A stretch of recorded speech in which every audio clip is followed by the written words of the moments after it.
Bonsoir, monsieur, dames.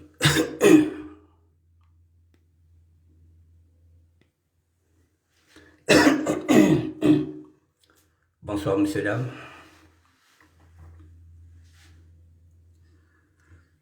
Mesdames, messieurs, bonsoir. Reine Machongo, bonsoir, mon frère. Bonsoir, monsieur, dames, bonsoir. Bonsoir, Reine Machongo, bonsoir, bonsoir. Mesdames, messieurs, bonsoir.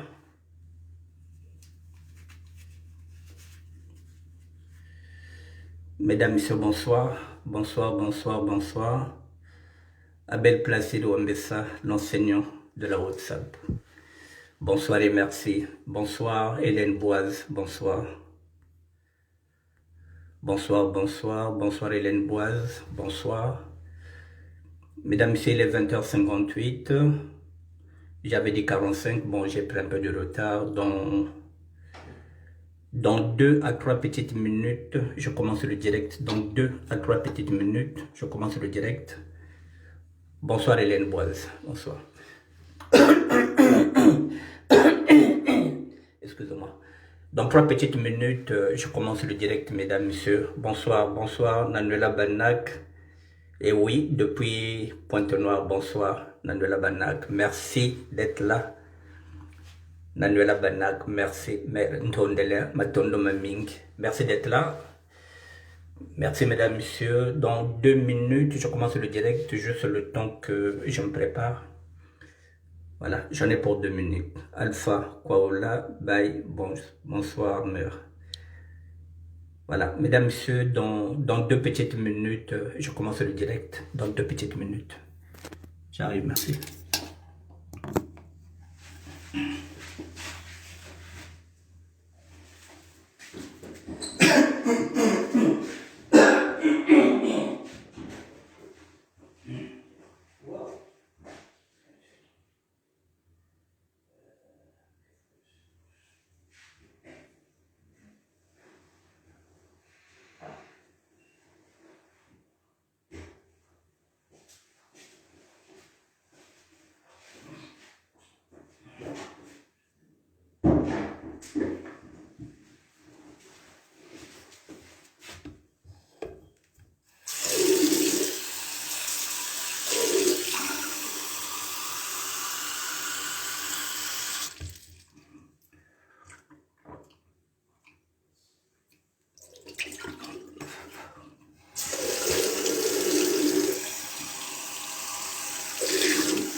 J'arrive.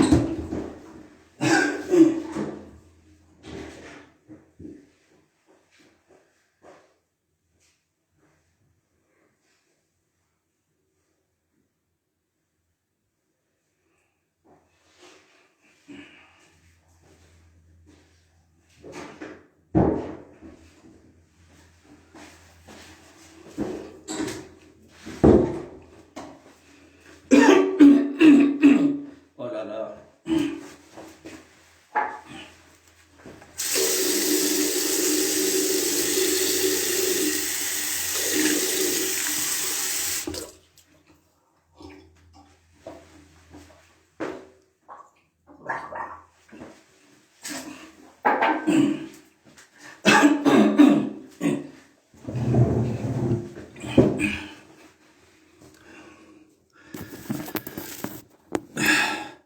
Actuel Makiza, bonsoir.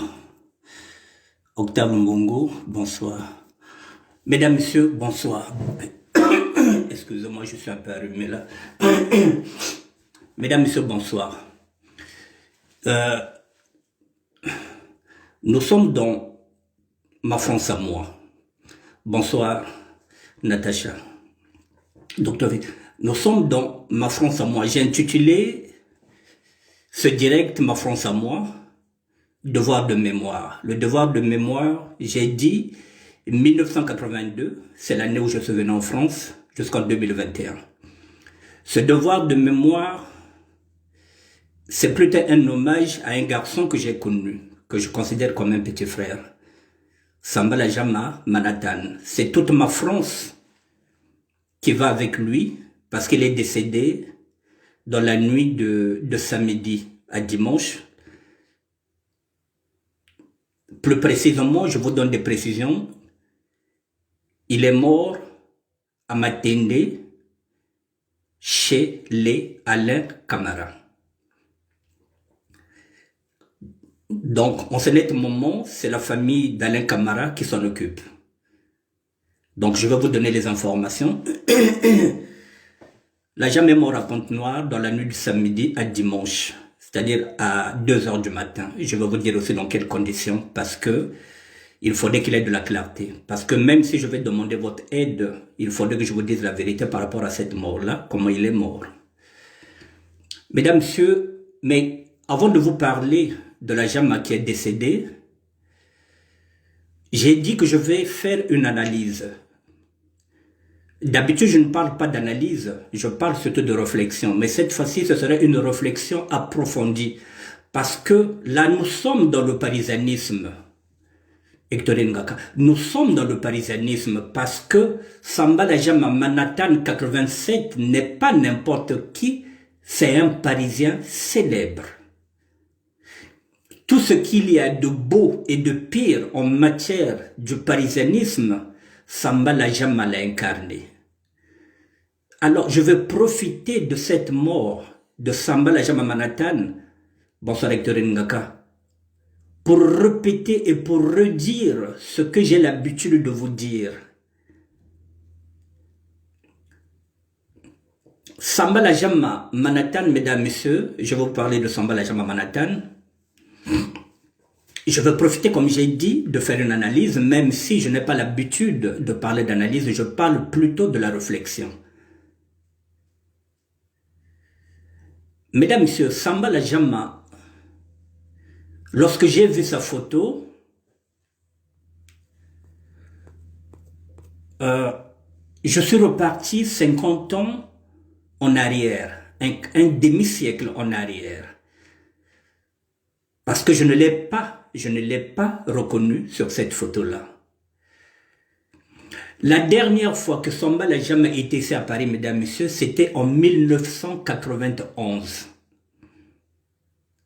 Nous sommes en 2021, ce qui revient à dire que le dernier retour de Sambala Jama en tant que Parisien célèbre, c'était en 1991. De 1991 jusqu'à aujourd'hui, 2021, cela fait 30 ans que Sambala Jama n'a pas réussi à revenir ici à Paris.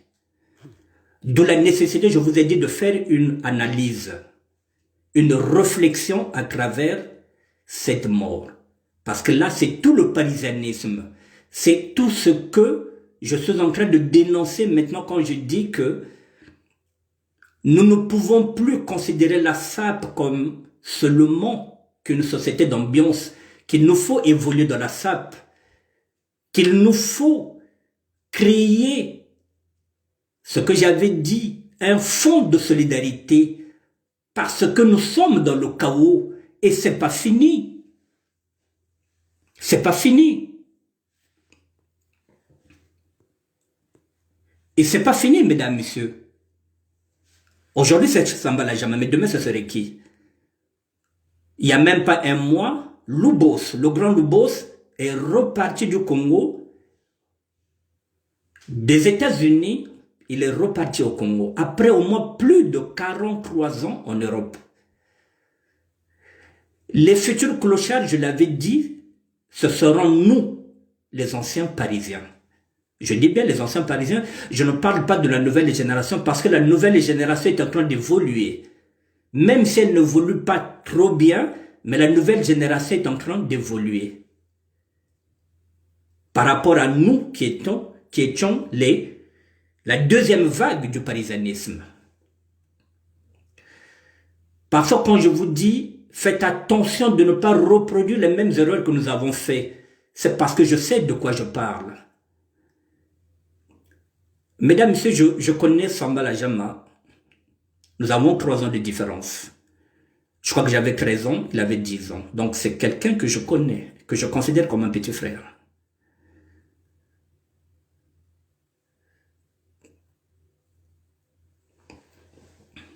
C'est moi qui ai hébergé, qui ai reçu Samba Jama ici à Paris. Lorsque je suis parti au Congo-Brazzaville pour mon premier retour en 1984, j'avais écrit à Samba Jama pour lui dire de quitter Pointe-Noire, de venir vivre le parisianisme avec moi, mon retour. Et Samba Jama avait quitté Pointe-Noire pour venir à Brazzaville spécialement pour m'accompagner, moi, qui suis son frère. Donc mon premier retour, j'étais accompagné de Samba Jama.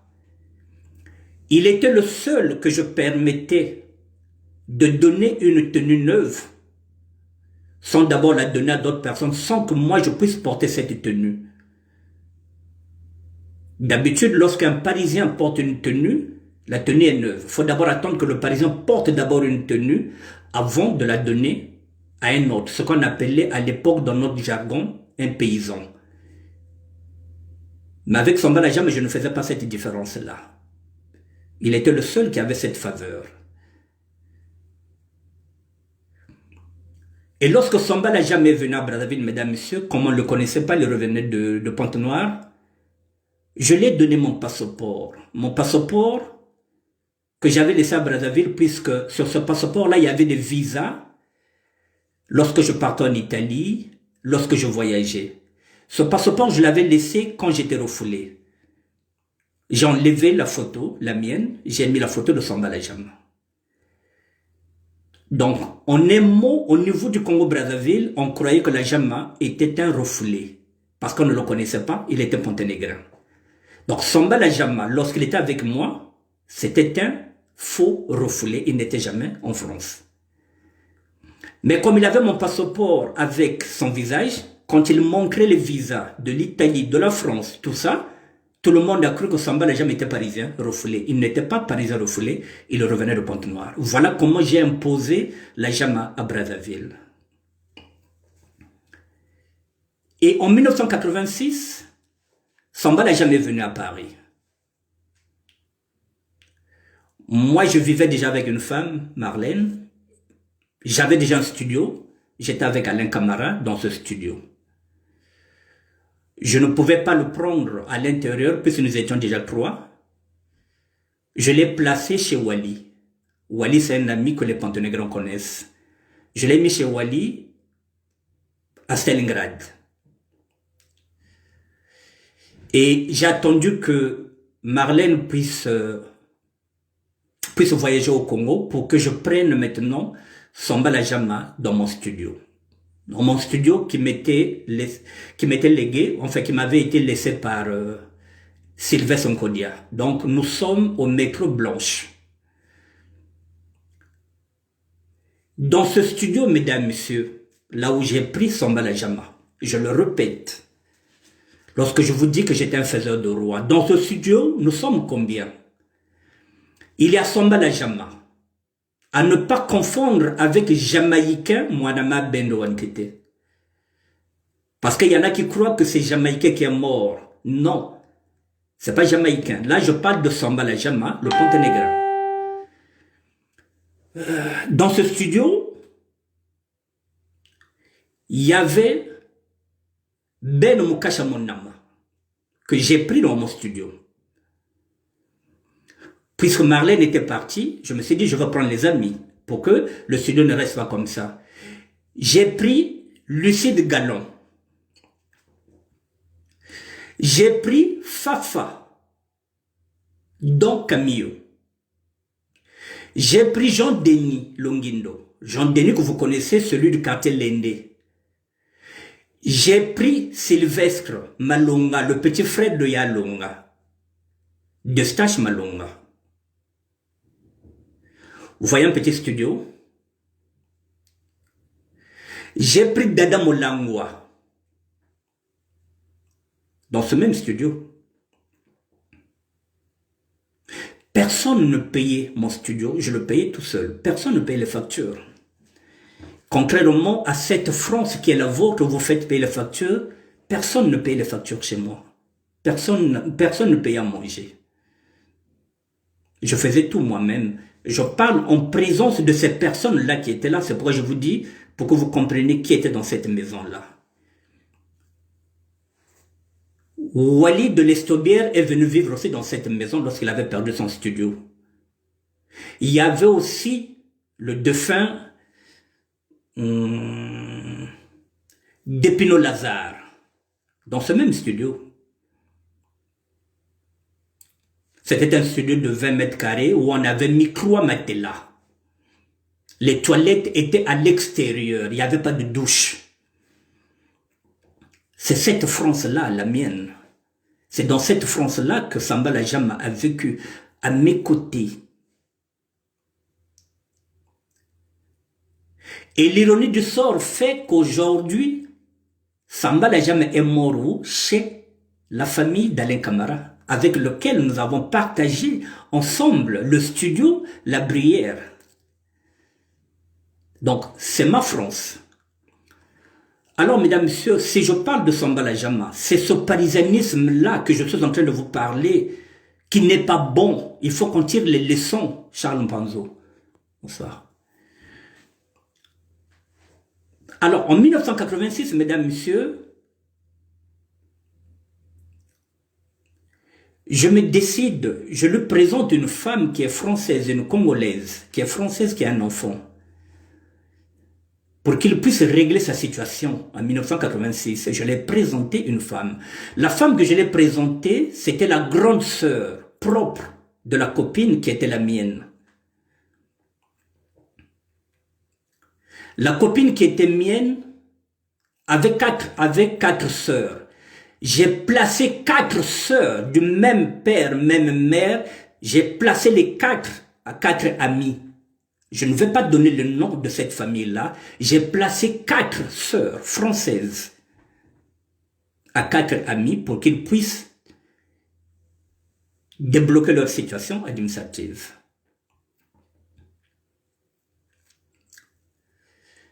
Mais mesdames, messieurs, ce parisianisme-là, là où je vous dis que nous n'avons pas de repères, vous voyez combien nous sommes dans ce studio? Nous ne parlons que de sap. Nous ne parlons pas d'autre chose. Nous n'avons pas d'ambition. Nous sommes jeunes. Nous sommes paumés. Nous ne savons rien de ce que c'est la vie. Nous croyons que la France nous appartient. Elle ne nous a jamais appartenu. Elle ne nous a jamais appartenu. Elle ne nous appartiendra jamais, mesdames, messieurs. Vous voyez quelqu'un que j'ai donné toutes les possibilités de se refaire ici en France, qui va se retrouver en 1991 en retour du parisianisme pour aller frimer. C'est ce que nous sommes en train de dire aujourd'hui, le paraître, qui n'a pas de papier, qui va partir et qui va être coincé pendant 30 ans, mesdames, messieurs.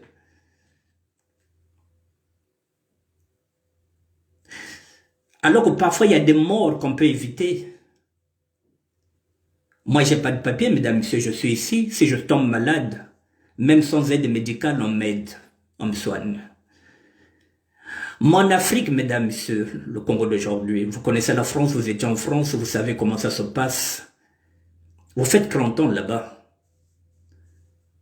Peut-être que s'il était ici, vous savez ici, lorsque vous êtes malade, même lorsque vous êtes constipé, on peut vous soigner. Garcia Boisse Coco, je ne t'ai pas oublié ma belle, je t'appellerai demain. Peut-être qu'il allait vivre encore plus longtemps, on peut le dire. Il y a des gens qui meurent aujourd'hui au Congo parce qu'ils n'ont pas pu payer une ordonnance de 15 €. Mesdames, Messieurs, j'attire votre attention qu'il faut respecter la France et il faut respecter l'Europe. Peu importe, même si on gagne seulement le SMIC, même si on prend seulement le RSA, mesdames, messieurs, il faut respecter l'Europe, il faut respecter la France. Parce qu'au moins ici, même quand on n'a pas de papier, on peut nous soigner. Mesdames, messieurs, en 1986, mais la Jama, quand il vient à Paris, il vient avec mon passeport. Il vient avec mon nom. C'est le passeport que j'ai laissé à Brazzaville, que je lui avais donné en tant que refoulé. C'est avec ce passeport-là qu'il vient. Donc il vient avec mon nom. Mais cette même année 86, le temps de le placer, de le mettre dans de bonnes dispositions, moi je suis parti rejoindre celle qui fait ma femme. Donc je suis parti au Congo. Je l'ai mis dans de bonnes dispositions. Je l'ai laissé avec Alain Camara, avec tout ce monde-là. Je suis parti à mon retour. Vivre sur le parisianisme. Je suis revenu en 1987 avec tous les déboires que j'avais connus au Congo-Brazzaville. Je suis revenu en janvier 87. Lorsque j'arrive en janvier 87, je me dis qu'en mai, je vais fêter 5 ans. Je vais fêter 5 ans de résidence en France. Je suis parti vers un business et j'étais arrêté avant de fêter les 5 ans.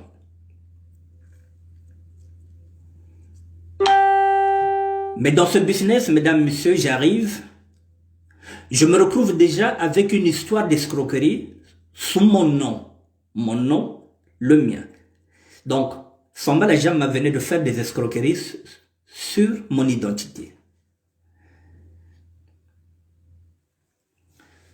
J'ai été condamné à 5 ans. Je ne voulais pas le balancer. Il venait d'arriver en 86.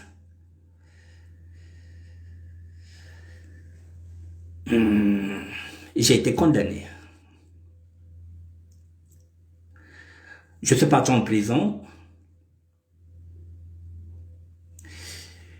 Et le même Samba la Jama, je l'ai présenté, la grande sœur de ma copine. Alors, il va me demander de l'aider à faire son premier retour. Nous sommes en 87. Il vient d'arriver en 86. Il veut faire un retour avec une femme française. Puisque la femme que je l'ai présentée est congolaise, d'origine française. Samba la Jama veut provoquer un retour. Avec quelle gamme? Avec ma gamme que je viens d'avoir à peine 6 mois que je suis revenu. Puisque je suis revenu en janvier, février, mars, avril. Mais j'avais fait 4 mois et demi. Ce que j'avais gagné en 4 mois et demi, la Jama veut aller au retour. Avec la femme que je l'ai présentée. Moi, je suis en prison. Alors la Jama va provoquer un retour. Garcia Boisse le sait peut-être. Donc, ils vont aller à 4. Jean-Denis Longindo. Jean-Denis, je parle de celui qui est... Garcia Boisse le connaît puisqu'il est dans son quartier de l'Inde, de Moulé-Montputo. Ma copine, la petite sœur de ma copine, je ne vous dis pas le nom. Elle va aussi me dire, mais moi aussi je n'étais jamais au Congo, que c'est la petite sœur de Madame Lotla. Je vais aussi profiter aussi d'y aller. Jean-Denis Longindo aussi va aller au retour. Donc, les 4, mesdames, messieurs, je le dis là.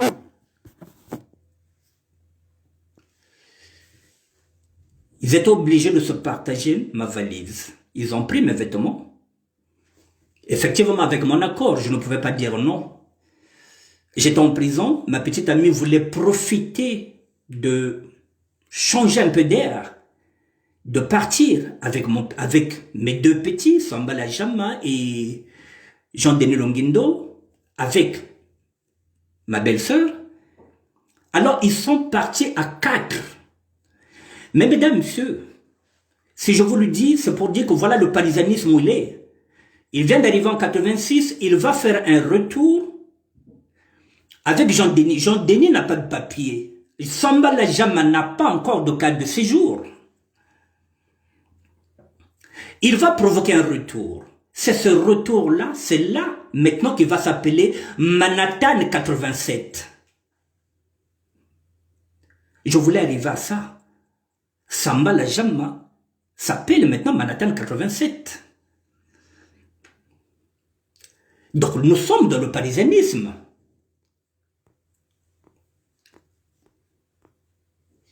Et moi, c'est seulement la photo, qu'on va m'envoyer la photo, je regarde. Samba Lajama s'appelle maintenant Manhattan 87. Et les 4 vont aller au retour. Les 4. Je parle de ça parce que nous allons faire une analyse, comme je dis, plutôt une réflexion profonde à travers ça pour que vous compreniez que le parisianisme ne nous a pas arrangé, ne nous a pas servi à quelque chose. Bonsoir Cyril Moulébé. Alors, après 2 mois, mesdames, messieurs, après 2 mois, ma belle-sœur, c'est-à-dire que la copine de Samba Lajama avait laissé son fils ici, chez sa mère. Donc après 2 mois, il faut qu'elle revienne. Maintenant, c'est là qu'elle va s'apercevoir que monsieur n'a pas de papier. Monsieur n'a pas de carte de séjour. Et monsieur, il avait payé quoi? Des allées simples. Tu es parisien. Tu n'es pas chez Tchéna. Monsieur a payé des allées simples. Maintenant, pour revenir, il s'est dit quoi? Je vais vendre les vêtements. Mais les vêtements, quand on fait 2 mois, il faut les laver, ça perd de la valeur.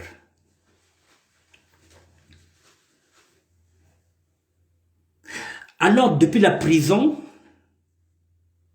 c'est encore moi qui va chercher un business qui va le mettre en contact avec quelqu'un depuis Brazzaville. Ce type-là est mort il n'y a pas longtemps, José Kouloutou. Maintenant, je peux citer son nom. Pour qu'il puisse aider Samba Lajama pour revenir ici à Paris. Heureusement pour lui, la fille était obligée de demander encore un peu d'argent ici chez ses parents pour compléter le billet parce qu'il faudrait qu'elle revienne. Donc, il fallait faire encore le tout pour que Samba Lajama, bonsoir, Mère Gisèle, et Jean-Denis Longuindo reviennent à Paris. Les 2 n'ont pas de carte de séjour. Mais, Baké na retour, Baké aussi na retour, Belo ko retour, Kabena Timako, Nkandakan. J'ai contacté les gens à Brazzaville et avec les remises de peine, avec tout ce qui se passe, je vais éliminer certains détails que je ne vais pas mettre. Lorsque je sors en 89, avec les remises de peine, la Jama est chez mon grand frère, mon défunt grand frère King Fabrice, parce que c'est aussi son grand frère, puisque nous sommes du même quartier, Mbota. Là, celui que je rends hommage, là, je suis dans mon quartier à Pointe-Noire, à Mbota. À Brazzaville, je suis de Mongali. À Pointe-Noire, je suis du quartier Mbota, pas loin du bar qu'on appelle la Mecque des Unis. C'est pourquoi, ce direct aussi, à un moment donné, je m'adresserai aux résidents du quartier Mbota, puisque je suis, moi aussi, du quartier Mbota. Donc, je viens voir la Jama chez mon grand frère. Il est déjà là, implanté. Bon, j'essaie de faire le point avec lui, parce que là, je viens de faire une prison qui n'était pas la mienne. Je lui mets en garde, je lui dis, la prochaine fois, je te dégage de ma vie.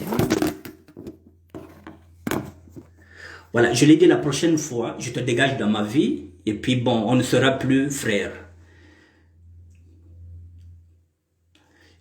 Entre-temps, pour se rattraper, il savait que j'allais sortir. Il a ouvert un compte. Il m'a préparé un business. Il m'a préparé un business pour me mettre dans des bons rails, comme on le dit. Il m'a préparé un bon chéquier, une carte bleue, tout ce qui peut m'aider à me relancer. Le temps que j'arrive, à cette époque-là, j'ai pas d'interdiction. Je n'ai pas d'interdiction, j'ai encore ma carte de séjour parce que je vous ai dit que moi j'ai perdu mes droits en 94. Donc à cette époque-là, j'ai encore mes droits. J'ai pas d'interdiction. Il va me mettre un business là que je vois. Bon, je lui dis, qu'est-ce que tu veux? Il me dit, mais il faut que j'aille au Congo. Je dis encore. Il me dit, ah, grand-mère, il faut que ça retour, parce que retour, moi, je sais quoi. C'est en 87, donc là, j'ai envie de repartir. Est-ce que tu as tes papiers maintenant? Aucun candidat. Donc, tu vas encore repartir. Excusez-moi, pareil. Fona sa retour, ça fait 2 ans, Kabuta Bako, Fondjena Ouissa. Ah. Je lui ai dit, ok. Je fais un tour en Italie. Lorsque je reviendrai, je ferai ton business. Et puis comme ça, tu pourras partir au Congo-Brazzaville. Je suis parti aussi en Italie, mesdames, messieurs. Et lorsque je suis revenu, je lui ai dit, bon, présente-moi le business, et j'ai regardé le business. Je n'oublie pas le nom, puisque le nom, il est là aussi, du business, puisque il est dans mon casier judiciaire. J'ai pris ce business, je suis parti, j'ai été arrêté. Je venais de sortir, même pas 2 mois. J'ai été arrêté parce que le business était faux. Il était faux comment? Avant de venir chez mon grand frère, Samba n'a jamais passé par Goussainville. Goussainville où il y avait le Claude Missilou, il était dans la même maison que Francos Massab. Donc c'est là qu'il va prendre la carte d'identité de Francos Massab. Et que lui, il va demander l'asile. C'est avec ça qu'il va faire un business, mais ne sachant pas que Francos Massab avait déjà fait un business avec cette carte d'identité. Et Francos Massab avait déjà réussi à sortir une carte de séjour à Nanterre, et lui, il le fait à Levallois-Perret. Alors, je me retrouve encore dans une histoire de merde. Je deviens multi-récidiviste. Est-ce que je vais le balancer? Ou je vais aller au bout?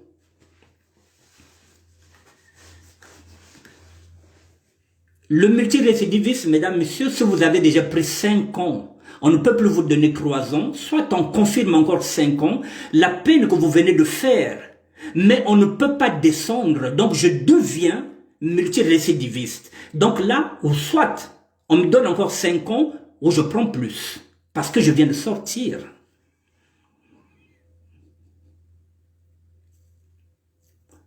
Je suis reparti en prison.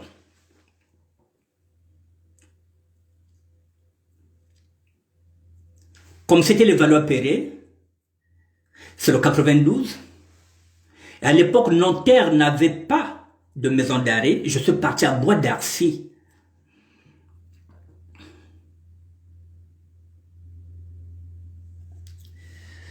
Je suis parti à Bois d'Arcy, mesdames, messieurs.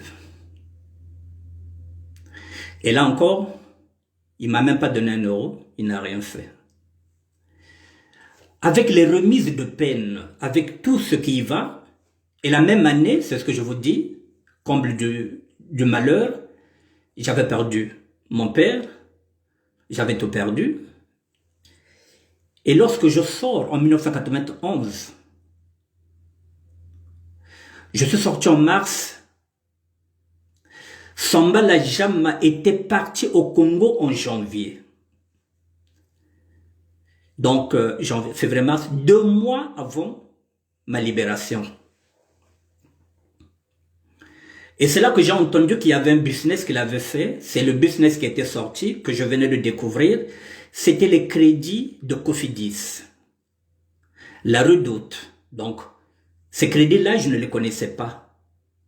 Donc, la fois passée, lorsque j'avais évangélisé, lorsque je parlais du business, je dis enfin les Congolais avaient créé un business. Donc, quand je viens, j'apprends que il y a des crédits de Cofidis, 4 étoiles, la carte renommée ou bien des trucs comme ça, que ce soit la Redoute. Donc, Samba Lajama venait de faire un crédit. Il était décidé de partir. Mesdames, Messieurs, Samba Lajama est parti en 91. Je me suis juré ne plus jamais lui dire bonjour. Je n'ai plus jamais revu Samba Lajama. De 1991, nous sommes en 2021, ça fait 30 ans. Moi, je ne suis plus jamais reparti au Congo. Lui n'est plus jamais revenu en France. En 2001, 10 ans plus tard, il a eu mes coordonnées, il m'a appelé, il voulait que je l'aide à revenir. Je l'ai raccroché au nez. Alors, avant-hier, lorsqu'on m'a dit que Lajama est mort, je suis parti chercher au plus profond de moi-même pour me dire, bon, je vais quand même le rendre hommage.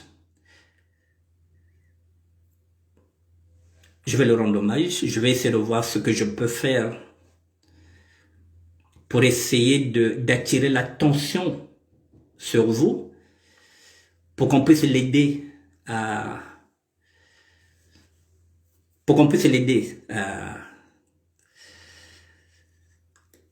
l'enterrer, parce que c'est le chaos, mesdames, messieurs. Quand vous faites 30 ans, sans revenir en France, lorsque j'ai vu la photo, j'ai revu la Jama il y a 50 ans. Vous savez, mesdames, messieurs, lorsque vous avez 10 ans, 13 ans, vous vous lavez dans les fleuves, on se lavait dans la rivière de Mbota. Vous savez, lorsqu'on est enfant, on se lave. On reste à la rivière, on a des yeux rouges, on a le teint noir foncé parce qu'il n'y a pas de lait.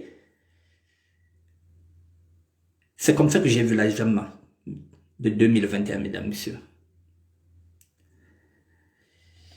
Donc, il n'y a rien du parisianisme. La dégradation totale. Tout ça pour vivre le parisianisme, mesdames, messieurs. 30 ans que je ne l'ai plus jamais revu. J'avais dit que j'ai plus envie d'entendre parler de lui. Nous avons discuté en 2001. Nous sommes en 2021, donc 20 ans plus tard. Donc en 30 ans qu'il était parti, nous nous sommes parlé une seule fois, c'est en 2001. Alors, il y en a d'autres qui vont se dire que peut-être que c'est pas le moment d'en parler, mais si. C'est le moment d'en parler parce que là, c'était déjà dans mes plans du ministère de la Santé, puisque j'avais mis ma France à moi, devoir de mémoire. Ce devoir de mémoire, je vais le faire. Pas seulement avec ceux qui meurent ou bien ceux qui vont mourir. Kimbote René Kibou, qui est là, c'est un frère du quartier Mbota, qui connaît la Jama, qui sait de quoi je parle. Nous sommes du quartier Mbota, c'est un frère. Ce devoir de mémoire, je vais le faire. Parce que si nous ne disons pas la vérité, c'est parce que, c'est ce que j'ai dit, si nous sommes dans le paraître, mesdames, messieurs, nous les anciens parisiens, je vous ai dit que la plupart, ceux qui seront les futurs clochards, si on ne se remet pas en question, si on continue de considérer que la SAP n'est qu'une société d'ambiance et de personnes élégantes, j'ai essayé de vous ramener même dans l'engagement politique en tant que citoyen, pour vous dire que oui, quitter de côté la religion, mais oui, mais à quel prix? Quitter de côté, mais oui, mais à l'époque, Mbonge Zalaki, tout ça, la Bakop, maintenant Bakop les sociétés. Nous sommes maintenant dans le chômage partiel qu'on ne connaissait pas. Comment on ne peut pas s'adapter? Je vous parle de la réflexion, mesdames, messieurs, Pourquoi je parle de la réflexion? Pourquoi je ne parle pas souvent d'analyse? Parce que les analyses, parfois, elles peuvent être faussées. Mais une réflexion, vous avez tout le temps de réfléchir. J'étais en train de dire aussi à une amie que vous raisonnez trop. Or, lorsque vous raisonnez, pendant que vous raisonnez, les autres réfléchissent. Le raisonnement d'aujourd'hui n'est plus adapté à la société que nous sommes en train de vivre. Tout est faux. Vous ne pouvez pas avoir le même raisonnement que vous avez depuis 40 ans parce que la société est devenue trop menteuse. Vous devrez maintenant pousser la réflexion. Et pour pousser la réflexion, c'est ce que je vous dis, sollicitez l'intelligence de Dieu tous les jours. Sollicitez la sagesse de Dieu. Ne vous appuyez pas sur votre raisonnement parce que le raisonnement, c'est l'âme. Et l'âme, c'est ce qui font. C'est l'âme qui pêche. Alors que nous devrons être guidés par le Saint-Esprit, pas par l'âme. C'est pourquoi je vous parle souvent de la réflexion. Il faut laisser le raisonnement parce que votre raisonnement n'est pas celui de l'autre. Il n'est plus adapté. Vous voyez le raisonnement des hommes politiques, mesdames, messieurs. Ce n'est plus compatible avec la société d'aujourd'hui. Tout est en couille maintenant parce que ces gens-là croient que depuis 50 ans, ce raisonnement-là est toujours là. Ça ne passe plus. Les jeunes n'en veulent plus. Kaya Megan, oui, salut. Mon petit depuis Abidjan. La Kayatude, merci en tout cas. La SAP, mon petit, comme je vous dis, essayez de lever le niveau de la SAP intellectuellement. La réflexion, mesdames, messieurs, poussez la réflexion. Alors, si nous poussons la réflexion, s'il était à Paris, vous savez, c'est à Paris, comme on dit. Il y a des Parisiens qui sont en train de mourir, mesdames, messieurs, au Congo. C'est tout simplement parce que, parfois, ils sont... déjà, ils sont dans le stress, ils sont dans l'angoisse, ils sont mal nourris, et en plus, ils sont pas en bonne santé. Il n'y a pas que seulement les Parisiens, c'est le propre même maintenant de l'Africain. Pour ne pas dire, au niveau du Congo-Brazzaville, vous savez bien que la situation sanitaire est chaotique. Il n'y a pas d'hôpitaux, il n'y a pas de médicaments. Donc quand on meurt à 60 ans, il est jeune. Et je vais vous dire aussi comment il est mort. Mais je vais d'abord évoluer. Donc mesdames et messieurs, vous voyez, de 1991, vous voyez maintenant la différence entre moi et Sambala Jamma. Moi aussi, je n'ai rien. Comme lui. Je n'ai pas construit. Comme lui. Mais je suis en France. J'ai 2 enfants qui sont nés ici. Donc si je meurs ici, mes filles, même si elles ne travaillent pas, même si elles sont smicards, elles peuvent prendre un crédit à leur banque pour enterrer le père. J'ai fait ma vie ici, j'ai des amis que j'ai connus ici qui peuvent m'enterrer. Mais mesdames, messieurs, mais si vous avez un enfant en Afrique, la Jam a une fille, mais le beau-fils n'a pas pu payer son hospitalisation parce que... Oui, je vais te dire ça, Kimbotarene. Parce que, même si sa fille veut bien sauver le père, ou bien le beau-fils peut, mais il n'y a pas les moyens. Il n'y a pas les moyens de le faire. Mais si vous avez un enfant ici en Europe, l'enfant ne faut pas aller prendre le crédit pour enterrer son père. Voilà, donc, même ceux qui vivent ici pendant 30 ans, 40 ans, qui n'ont pas d'enfants, ils sont en train de faire des erreurs. Parce que ce sont des égoïstes. Ceux qui laissent aussi même les enfants ici, c'est ce que j'ai dit souvent. Ce sont ces mêmes enfants-là qui peuvent nous enterrer. Vous voyez le parisanisme, mesdames, messieurs, j'ai pris de peine de 55 ans par rapport à Sambala Jamma. Alors que je lui ai donné toutes les possibilités de se faire ici en France, de réussir sa vie sociale. Tu es parisien.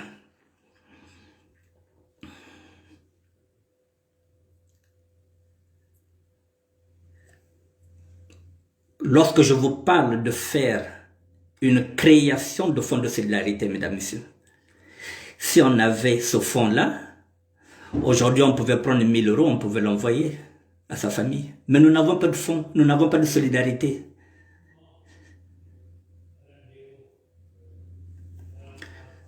Avant d'attaquer maintenant le problème du communautarisme que nous avons maintenant, mesdames, messieurs, Samba n'a jamais été à Brazzaville. Il y a une semaine de cela, il est monté à Pointe-Noire. Je suis obligé de vous donner la version, la vraie.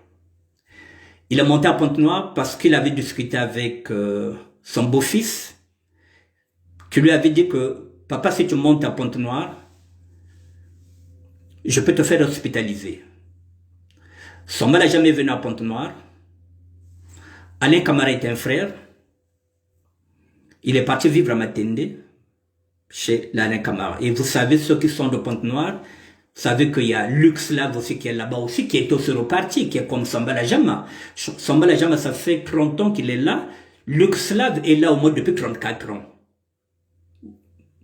Depuis qu'il était aussi parti lui aussi au Congo-Brazzaville. Vous le savez, à Pointe-Noire, Luxlav, ça fait 34 ans qu'il est là aussi, qu'il n'est plus jamais revenu à Paris. Samba Lajama, ça fait 30 ans. Luxlav est entre 34 ans et 33 ans. Alors, il arrive là, il appelle Alain Camara, il dit que je suis... Bon, c'est Luxlav qui appelle Alain Camara pour dire qu'il y a un étranger à la maison. Bon, l'étranger, bon, c'est une façon de parler. Et finalement, Alain Camara lui dit, mais je te croyais à Brazzaville. Il a dit, non, mais je suis monté à Pointe-Noire pour me refaire une santé. Il a dit, ok, mais qu'est-ce que tu comptes faire? Il lui dit, mais il faut que j'aille voir le médecin pour qu'il me donne une ordonnance. Il est parti faire une ordonnance. Alors il a dit, bon, dès que tu auras l'ordonnance, tu me fais signe. Il a appelé Alain Camara pour lui dire que oui, l'ordonnance coûte tant. Je ne vous dis pas le montant. Alain Camara lui a dit, je t'enverrai l'argent jeudi. Mais finalement, jeudi, Alain Camara n'a pas eu le temps de lui envoyer l'argent jeudi. Samba Lajama l'a rappelé le vendredi pour lui dire, à mes frangins, mais tu m'avais promis, alors que moi j'ai déjà l'ordonnance, il faut que je commence le traitement. Il a dit, excuse-moi, j'avais un contretemps, je t'envoie l'argent demain, samedi. Écoutez-moi bien. Le frangin, le samedi, il a tenu parole, il a envoyé l'argent. Et l'autre est parti, Samba Lajama a pris l'argent, là-bas ils appellent le colis. Il appelle Alain Camara, il dit, frangin, merci. Le colis est arrivé. Donc, je peux maintenant aller acheter mes médicaments. Donc, merci en tout cas pour tout ce que tu fais pour moi. Il a dit non, mais nous sommes nous sommes frères, donc il n'y a pas de problème. Et s'il y a quoi que ce soit, n'hésite pas. Ok. Samba n'a jamais profité. Maintenant, il va appeler, je pense, Lambert, pour qu'il aille lui acheter les médicaments. J'insiste sur ce point-là, mesdames, messieurs. Je vais lui dire, bon, même si Alain Camara peut-être se dira, il ne faudrait pas que je le dise. Vous savez, en Afrique, lorsque vous envoyez l'argent aux gens pour aller acheter les ordonnances, la plupart de ces personnes-là n'achètent pas toute l'ordonnance. Ils aiment toujours garder un peu. Ce qui est aussi légitime parce qu'ils se disent que il faut que je mange aussi bien. Parce que le problème là-bas, c'est aussi d'abord manger. Mais sauf que lorsqu'on privilège d'abord à manger et que on laisse d'abord de côté l'ordonnance. Alors lorsqu'on vous donne l'ordonnance, c'est pour que vous puissiez acheter les médicaments pour stopper la maladie.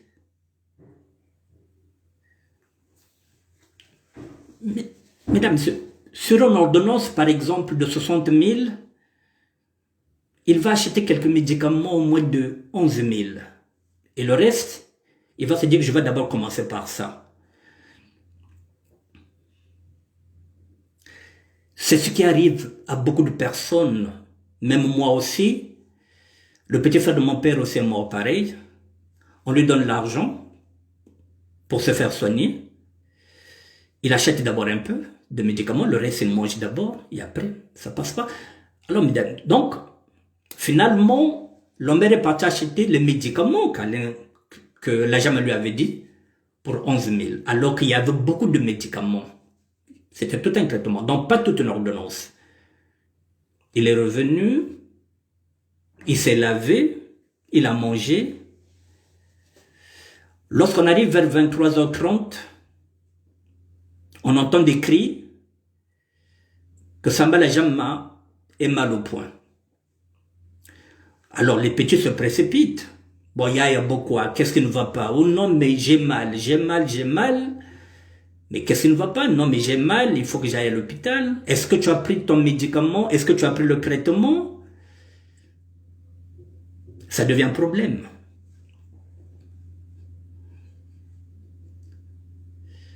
La douleur est tellement qu'on lui dit que mais ici il y a couvre-feu, donc il faut attendre demain matin vers 5 heures, comme ça on va t'amener à l'hôpital. Il dit moi je ne peux pas attendre 5 heures du matin, moi chez un ami j'ai mal, j'ai mal. Alors les petits se décident, ils se disent qu'est-ce qu'on va faire? On l'amène au dispensaire du quartier. Alors on l'amène au dispensaire du quartier, et le dispensaire du quartier, on s'aperçoit que pour le calmer, voilà, par rapport à la douleur, comme vous savez, on met toujours une piqûre qui ressemble à la morphine pour que ça puisse...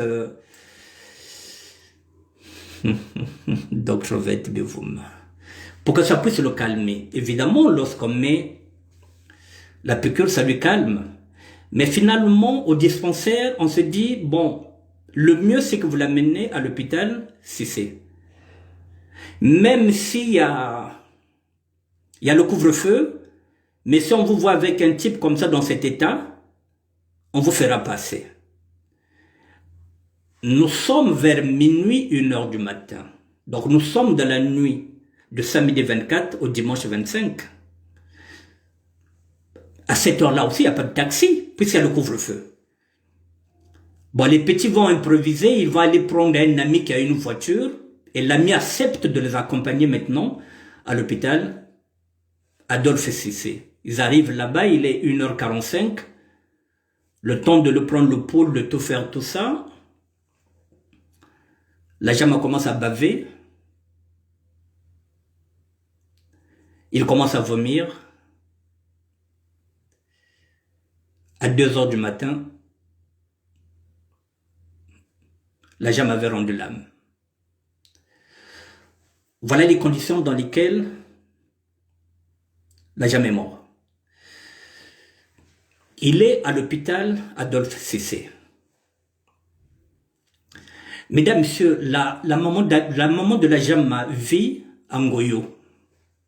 Ceux qui connaissent Pontenoy peuvent savoir. Donc, je fais ce direct. Je vous ai brossé la situation. Je vous ai dit qui était Samba la Jama. Ce qui revient à dire que il y a le chaos derrière. La maman est vieille. Il n'y a personne qui peut aider cette maman-là pour enterrer le fils. Alors je me suis dit, je vais m'agresser maintenant au quartier. Parce qu'il y a certaines personnes qui ne connaissent pas la Jama. J'ai essayé de prouver les photos. À l'époque, il était un vrai Parisien. Je n'en ai pas. Dès que je les aurai, je vous mettrai ça sur ma page. Alors, mesdames, messieurs, vous avez un cas. Là, je me tourne maintenant vers le quartier Mbota.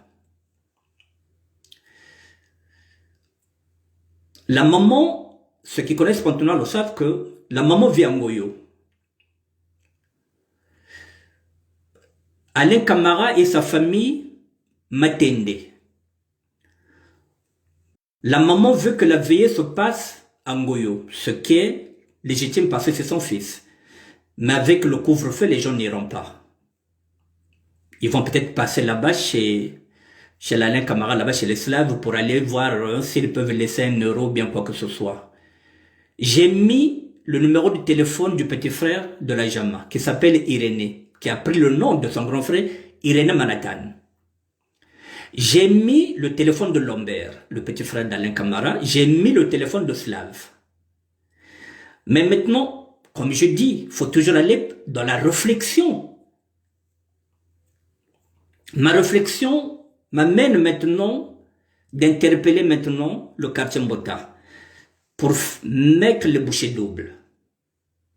Parce que la Jama n'est pas trop connue avec les nouveaux Parisiens. Donc, je passe maintenant par le quartier Mbota. Bon, avant d'aller au quartier Mbota, mesdames, messieurs, il y a un phénomène qui est récurrent. Le phénomène du communautarisme. Je voulais le souligner. Nous, à l'époque, moi, quand je vivais en Mbota, même quand je vivais à Mongali, on ne parlait pas du quartier. On n'avait pas besoin de revendiquer le quartier. Aujourd'hui, maintenant, on revendique les quartiers. Donc, nous sommes dans le communautarisme. Chaque quartier a maintenant une association. Alors qu'en fait de compte, il peut y avoir une association de Pointe-Noire, Bana-Ponton. Et dans cette association, il y a des branches. Il y a que branche à Tchétché, vous allez aller aider Bana Tchétché. On donne à quelqu'un qui a Tchétché pour aller donner. Mais ce sont des branches, mais l'arbre, c'est l'association Bana Ponton. Or qu'actuellement, les branches sont devenues des associations. Donc nous sommes dans le communautarisme maintenant. Le quartier d'abord. Or qu'avant, nous, on ne parlait pas du quartier parce qu'on n'avait pas besoin de parler du quartier. Puisque nous sommes déjà du quartier. Moi, lorsque mon père est mort, Mbota n'a pas voulu m'aider parce que j'avais refusé de rentrer dans l'association de Mbota. Mais Mongali aussi, j'avais refusé de rentrer dans l'association de Mongali. Je vais vous dire pourquoi. Je n'appartiens plus à un quartier. Je suis devenu un personnage public. Quand je parle au nom de la SAP et non au nom d'un quartier. Lorsque je parle en tant que Congolais. Lorsque j'ai un message, c'est pour le Congo, je ne suis pas sectoriel. J'ai refusé d'être dans l'association de Mongali parce que je n'appartiens plus à Mongali. J'ai refusé l'association de Mbota, je n'appartiens plus à Mbota. Si vous faites une association Bana Ponton, je rentre. Vous faites une association Bana Braza, je rentre. Je répète, ici lorsqu'on avait dit la nuit de poule, j'avais dit non. La nuit du Congo, je viens, pas de poule. Je ne rentre pas dans tout ce qui est sectaire et communautarisme. Mais pourtant, Mongali, j'avais refusé, mais Mongali, individuellement, ils étaient venus me voir. Mbota n'est pas venu me voir. Je n'en prends pas compte, mais je soulève maintenant le communautarisme que nous sommes en train de vivre. Le quartier d'abord. Si vous n'êtes pas dans le quartier, on ne vous aide pas. Nous sommes en train de nous replier entre nous-mêmes avec ces histoires de quartier d'abord. Nous sommes dans le communautarisme. Ne vous étonnez pas, nous sommes maintenant dans le communautarisme. Avant, quand il y avait des clubs de SAP. Donc, si vous n'êtes pas de Mbota, si quelqu'un n'est pas de Mbota, vous ne pouvez pas le prendre dans votre association. C'est le communautarisme. Alors, si vous n'êtes pas de Mongali, celui qui vient de Wenzé, c'est le rentre dedans, vous n'allez pas le prendre parce qu'il n'est pas de Mongali. C'est le communautarisme. C'est ce qui est en train de tuer. Et après le communautarisme, nous rentrons maintenant dans le tribalisme. Alors, puisque je ne vais pas m'adresser à l'association de Mbota parce qu'une association a ses règles, a ses règlements. Mais je dis maintenant ceux qui étaient en Mbota. Nous sommes nombreux, nous sommes peut-être une cinquantaine. Qu'est-ce qu'on peut faire? D'où je me suis rapproché de Sambala Jama. Sambala Jama s'est rapproché de Kimbot René, Kibou. Ce matin, j'ai discuté avec Charlie. Ah pardon, oh là là. Avec Arthur Makiza. Bon, Arthur Makiza m'a dit, moi je ne suis pas dans Mbota, je verrai directement avec son ami Irénée Manhattan. J'ai dit, bon, petit, tu t'arranges là. Maintenant, là, nous avons deux personnes qui peuvent maintenant fédérer les gens de Mbota pour voir comment on peut s'orienter. Donc, il y a Kimbo René. Donc, ce soir, quand je vais finir avec vous, je verrai avec Kimbot C'est dans le téléphone, je vais prendre le téléphone de Sambala Jama, je m'écris ces deux numéros-là, pour que ceux qui sont en Bota, essayez de rassembler ce qu'on peut, pour qu'on donne à Irénée, puisque c'est Irénée qui est là maintenant, qui remplace Manhattan. Parce que la maman de Sambala Jama doit avoir au moins 95 ans. Alors si on arrive à enterrer son fils, et qu'il nous reste par exemple 450 €, ce qui fait 300 000 francs CFA, la maman peut atténuer sa douleur parce qu'elle peut commencer à faire son petit commerce jusqu'à ses derniers jours. C'est la raison pour laquelle je suis venu faire ce direct-là, pour sensibiliser Mbota, pour qu'on essaie d'avoir ce qu'on peut avoir, pour qu'on puisse envoyer, parce que c'est le chaos. Il n'est pas mort chez lui, il est mort chez les amis. Heureusement que c'est la famille, les amis deviennent la famille. Donc, faut bien savoir que Yakena Matende. Donc, même si la maman avait dit que Nangoye c'est trop loin, la veillée allait se trouver, les reprouvailles allaient se retrouver à Matende chez Alain Camara. Voilà, donc vous voyez le chaos. Une maman de 95 ans, par exemple, qui a 4 garçons, et les 4 garçons ne travaillent pas, elle vient de perdre l'aîné, elle risque de faire une crise, cette maman. Alors, si on enterre son fils, et si on en arrive à retrouver par exemple 450 € que tu vends de moi des charbons et ça le commerce, ça peut atténuer sa douleur. Voilà le but de mon direct. Je ne peux pas m'agresser aux sapeurs, j'ai voulu cibler le quartier Mbota. Et en passant, je voulais faire passer un message universel pour dire que l'ASAP, où que vous êtes, si vous continuez à investir dans les vêtements, si vous continuez à rester dans le paraître,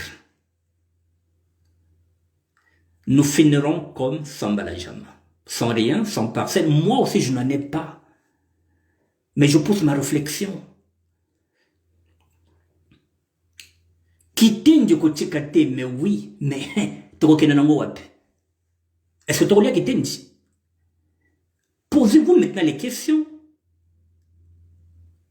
C'est là où je vous demande maintenant d'aller chercher la réflexion. La réflexion maintenant, sortez du discours de tous les jours.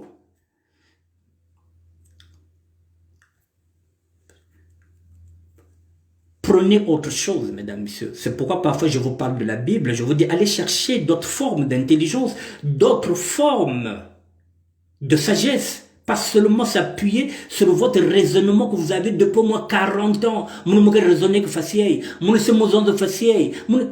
c'est fini. Raisonnement n'est que diacvé.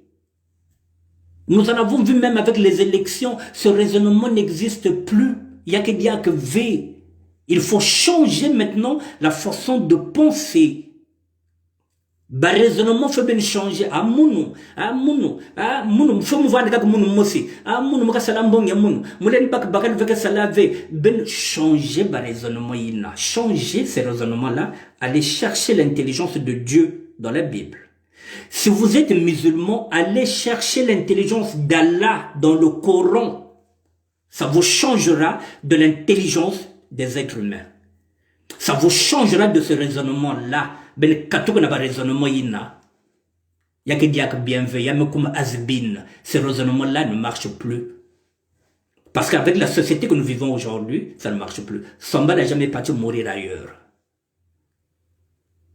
Donc ça signifie quoi? Le pain auquel veut.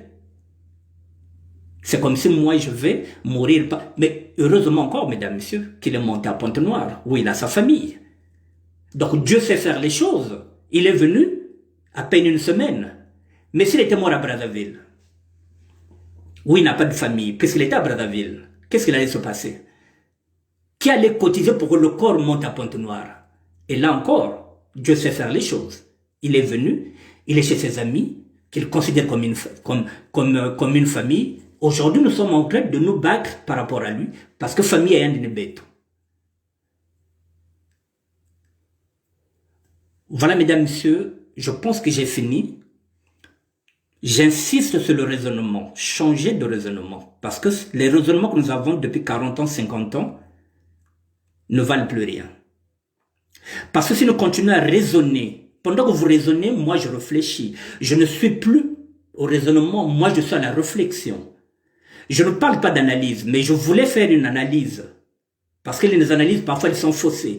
Je m'appuie sur la réflexion. Parce que tous les jours, je dois réfléchir. Tous les jours, je dois réfléchir. Donc, parce que dans la Bible, il me dit que à chaque jour suffit sa peine. Ma réflexion d'aujourd'hui ne sera pas celle de demain. Elle doit évoluer. Or, qu'un raisonnement, il est terre à terre. Parfois, il est stérile. Parfois, lorsque vous maintenez votre raisonnement, c'est maintenant incompréhensible parce que raisonnement, imposé qui a. Alors qu'il y a dit que le raisonnement est bien fait. Ça ne marche pas. Chaque homme ou bien chaque femme, il faut s'adapter à une autre personne. Pas seulement parce que vous non. L'autre homme n'a pas peut-être les mêmes qualités ou bien les mêmes défauts que l'autre. La réflexion, mesdames, messieurs, s'adapter à une situation. Vous changez d'homme, vous changez de réflexion.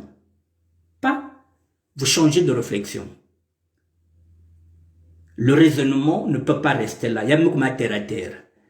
Voilà, mesdames, messieurs, voilà ce que j'avais à dire. Donc maintenant, je vais discuter avec les autres. J'ai discuté avec Alain Camara. Nous mettrons une vidéo là-bas pour voir ce que ça donne. Et dès que tout se fera là-bas, je vous montrerai les images, comment ça s'est passé. Voilà, donc nous sommes en train de négocier avec Alain Camara pour mettre une caméra, pour qu'on nous donne les images, et puis je vous montrerai comment ça s'est passé. Peut-être qu'il y aura une photo en grand là-bas, ou peut-être vous verrez Samba Jama. Voilà, il y en a d'autres qui vont le reconnaître, puisque au niveau de Pointe-Noire, lorsqu'on parle des sapeurs, Samba Jama fait partie de ceux qui ont marqué l'histoire de la SAP à Pointe-Noire. Voilà. Voilà, mesdames, messieurs, je voulais vous parler de parisianisme, voilà, pour vous dire que vanité de vanité, qui est parisien, le paraître, voilà ce que ça nous amène.